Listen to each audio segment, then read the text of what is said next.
À la suite de l'affaire des 5 Boeing 777 portant immatriculation provisoire malgache arrivés discrètement en Iran, le ministre des Transports et de la Météorologie, Valérie Ramondziavillou, a été limogé selon un décret pris en début de soirée par les autorités. Les droits de douane américains de 47% sont censés prendre effet début août prochain. Pourtant, aucune mesure concrète pour renverser la donne ne sont encore visibles de la part du gouvernement malgache. L'affaire des 5 Boeing ajoute un nombre de plus aux négociations avec les Américains selon les économistes. De l'actualité internationale, depuis quelques jours, la capitale et plusieurs villes guinéennes sont confrontées à de graves inondations. Selon les autorités, les pluies ont déjà fait une dizaine de morts. Des écoles sont aménagées pour accueillir les victimes.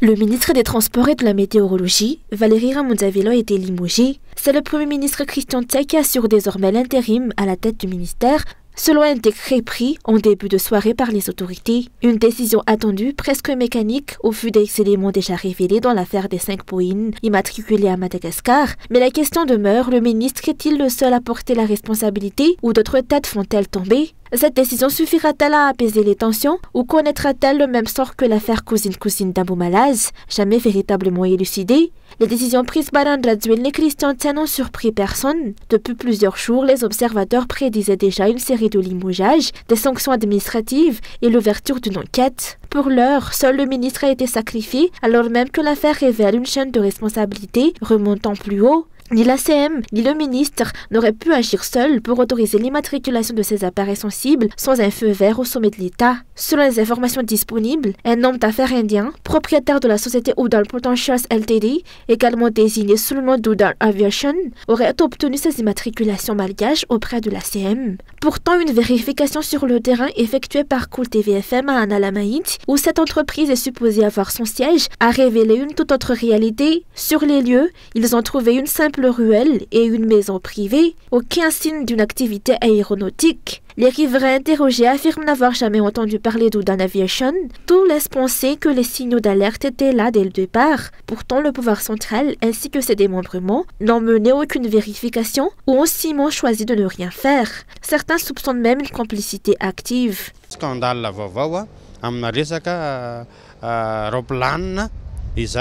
Ce scandale est d'ampleur internationale. Ce genre de décision ne peut venir que d'en haut. Ni l'ACM ni le ministre n'ont pu agir seuls. Le silence total du Premier ministre est incompréhensible, alors qu'il est censé être le premier responsable. Au lieu d'apporter des réponses structurelles, les autorités préfèrent des coups de communication pour calmer l'incendie. La patrie est en ruine, l'amour de l'argent et l'égoïsme règnent. Les richesses nationales sont captées par une poignée d'individus, il ne reste plus rien pour les citoyens. Tous ceux qui ont signé des documents dans cette affaire doivent assumer les conséquences. Ils ne peuvent pas rejeter la faute ailleurs.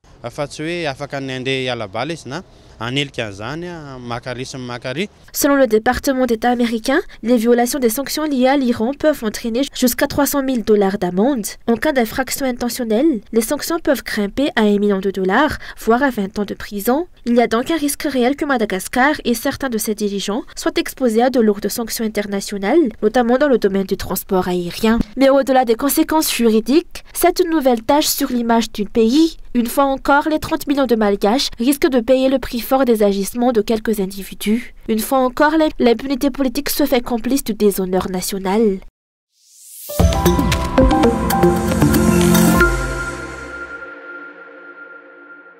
Les responsables étatiques à tous les niveaux connaissent parfaitement la vérité sur l'affaire des Boeing ayant reçu des immatriculations malgaches et ayant discrètement atterri en Iran, selon les techniciens de l'aviation civile et du transport aérien. Ils savaient que ces 5 Boeing partiraient de Chine. Pour qu'un avion puisse décoller, le commandant de bord et son équipage doivent obligatoirement remplir toutes les conditions exigées par l'aviation civile de Madagascar. Des licences de pilote ont donc dû être délivrées et l'ACM ne pouvait l'ignorer. Les autorités aéroportuaires, tant au départ qu'à l'arrivée, l'exigent également. Il est évident, selon les spécialistes, que les autorités malgaches étaient informées de la destination réelle de ces vols avant l'obtention d'un certificat d'immatriculation et d'un certificat de navigabilité. Plusieurs étapes techniques et administratives sont requises dans une chaîne bien hiérarchisée. D'après les recherches menées et des sources fiables, ces avions ont quitté l'aéroport international du Cambodge le 15 juillet. Leur trajectoire a été suivie jusqu'à Kaboul, en Afghanistan, avant que leur transpondeur ne soit désactivé. Ils sont ensuite atterris en toute discrétion en Iran. En tant qu'autorité ayant délivré les immatriculations malgaches, l'ACM disposait donc de tous les éléments tels que les documents des appareils, les identités des pilotes, les aéroports de départ, ainsi que le trajet de vol. En ne signalant aucune irrégularité dès l'éclatement de l'affaire, l'ACM a failli à sa mission. Elle porte aussi la responsabilité d'avoir exécuté des ordres politiques en contradiction avec les lois internationales encadrant le transport aérien.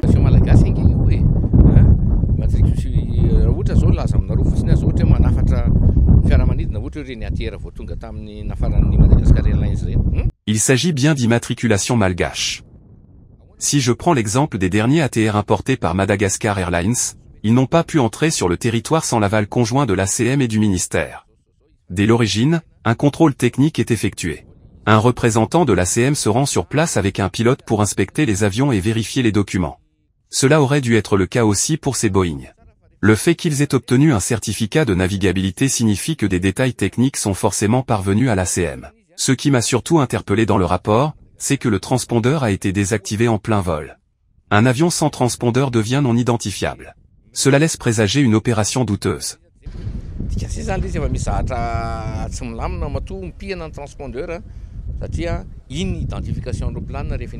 Malgré les tentatives des plus hautes autorités pour se dégager de toute responsabilité, l'argument selon lequel elle n'était pas au courant n'est plus crédible. Le directeur général de l'ACM a lui-même reconnu avoir agi sur ordre. Il est donc certain que toutes les sphères de décision jusqu'au sommet de l'État étaient informées de la situation. Cette affaire mêlant corruption et trafic de haut niveau constitue une menace sérieuse pour le pays. Madagascar risque désormais d'être classé en annexe A dans les listes de sécurité aérienne internationale.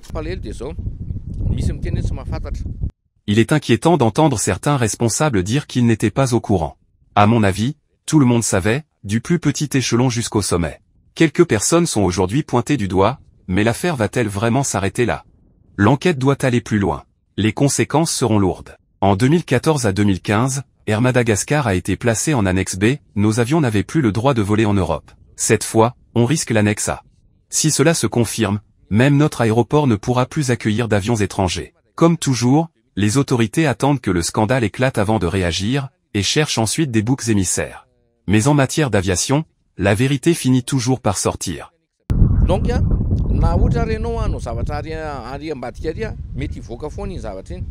L'avenir du transport aérien malgache est de plus en plus compromis par cette affaire opaque où le régime graduel se défausse en cascade.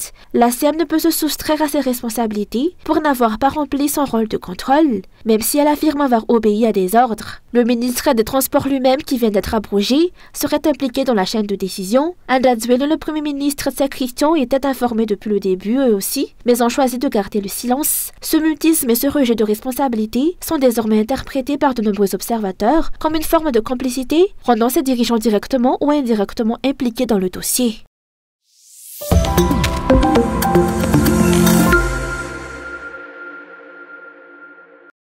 À quelques jours de l'expiration du délai fixé par le président américain pour l'application d'un droit de douane de 47% sur les marchandises malgaches entrant aux États-Unis, aucune mesure concrète ni argument solide de la part du gouvernement malgache pour renforcer la donne ne sont encore visibles. Convaincre les Américains de revenir sur cette décision s'annonce d'autant plus difficile pour le régime actuel. Et voilà que l'affaire des 5 Boeing, ayant reçu en toute discrétion des immatriculations provisoires malgaches, est venue aggraver et continue de compromettre les relations diplomatiques entre les États-Unis et Madagascar, selon un économiste. Une décision dépend toujours du contexte. Les derniers événements, en particulier le fait que Madagascar ait aidé un pays sous embargo, vont inévitablement influencer la position américaine. Même si cela semble sans lien direct, c'est un enjeu stratégique pour les États-Unis. Je doute fortement que Madagascar puisse les convaincre de renoncer à l'application de ce droit de douane. Par ailleurs, selon cet économiste, chaque entreprise exportant vers les États-Unis pourrait, à son niveau, tenter de trouver une solution si elle sait faire valoir ses arguments. Mais si le droit de douane de 47% est bel et bien appliqué, à l'exception sur la vanille, les produits malgaches feront leur prix s'envoler par rapport à ceux des autres pays concurrents. Ces derniers bénéficient de taux douaniers plus faibles, ce qui rendra leurs produits bien plus compétitifs sur le marché américain. L'imposition de ce droit de douane et l'incertitude croissante autour de l'éligibilité de Madagascar à l'AGOA à la suite de l'affaire des Boeing sont particulièrement préoccupantes. Cela représenterait une perte économique majeure pour le pays et un impact direct pour les Malgaches, conséquence directe d'une mauvaise gestion gouvernementale. Pendant ce temps, les autorités semblent davantage préoccupées par les préparatifs du sommet de la SADC, alors que les sanctions douanières américaines se profilent à l'horizon sans qu'aucune solution ne soit en vue.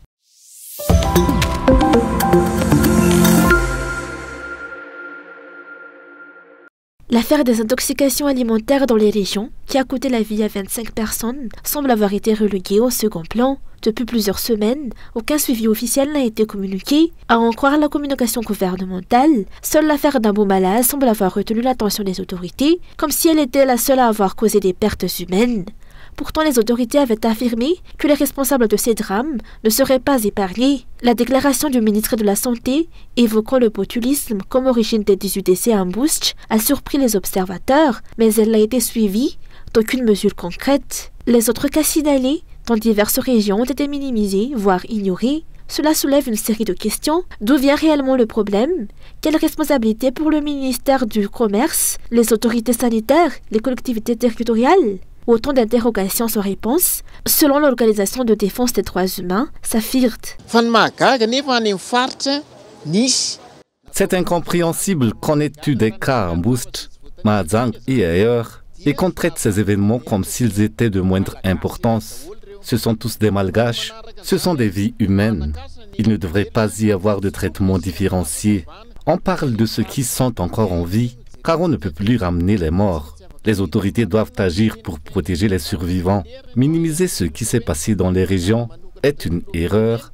Il faut au contraire analyser la situation et décider des mesures à prendre. Pour SAFIRT, les responsabilités doivent être clairement établies, du sommet de l'État jusqu'au dernier maillon de la chaîne de contrôle. À Mbouch, une famille a perdu 5 membres. Si une telle tragédie s'est produite, c'est qu'une faute grave a été commise, que la cause soit un empoisonnement ou du botulisme. Le résultat est le même. Des vies ont été brisées. Le premier responsable de la mort de plus de 31 personnes à travers le pays doit en répondre. Il doit assumer pleinement ses responsabilités et s'il n'est pas capable d'assurer sa mission, il doit démissionner.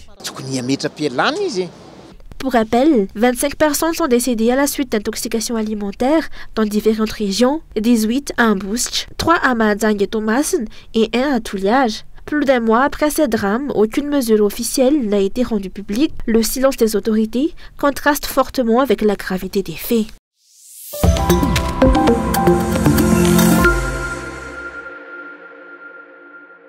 Les relations entre l'Union européenne et le gouvernement malgache connaissent de nouvelles tensions. La ministre des Affaires étrangères, Rassada Raffaravavtavk, a déclaré avoir convoqué l'ambassadeur de l'Union européenne à Madagascar pour lui rappeler que Madagascar est un pays souverain, libre de ses choix en matière de relations internationales. Cette convocation fait suite aux propos tenus par Kobia Roland le 20 juin dernier, où il avait affirmé que l'Union européenne ne fournissait pas de voitures de luxe, mais utilisait des avions et des hélicoptères pour porter assistance aux populations isolées à Madagascar. Le gouvernement malgache venait pourtant de recevoir 16 véhicules du gouvernement chinois 4 jours avant cette déclaration de l'ambassadeur de l'Union européenne. Ces véhicules sont destinés à être utilisés lors du sommet de la SADC, prévu en août prochain. C'est la deuxième fois qu'un désaccord éclate entre un ambassadeur de l'Union européenne et le gouvernement malgache. Le premier incident en 2024 avait conduit André Zwil à demander le départ de l'ancienne ambassadrice, Isabelle Delattre. Cette nouvelle situation connaîtra-t-elle le même dénouement? S'interrogent les observateurs. Pour les politiciens, en matière de diplomatie, Madagascar devrait faire preuve de prudence.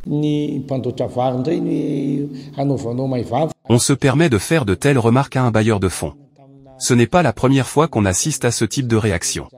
Les Malgaches ne supportent pas les critiques, car elles sont souvent justifiées. Je ne vois pas en quoi les propos de ce représentant de l'Union européenne posent problème. Il a simplement rappelé que l'UE a beaucoup contribué au pays, et il constate qu'on fait énormément de bruit autour de ce sommet de la SADC.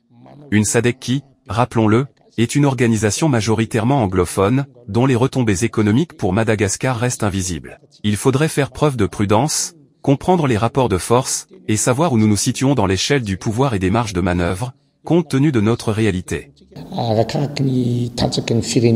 Le régime Radziwiłł est un gouvernement faible et inefficace selon plusieurs analyses. Conscient de ses échecs, il cherche à préserver son pouvoir à tout prix, allant jusqu'à considérer toute critique émanant des partenaires, des partis politiques ou de la société civile comme une perturbation, voire une tentative de coup d'État.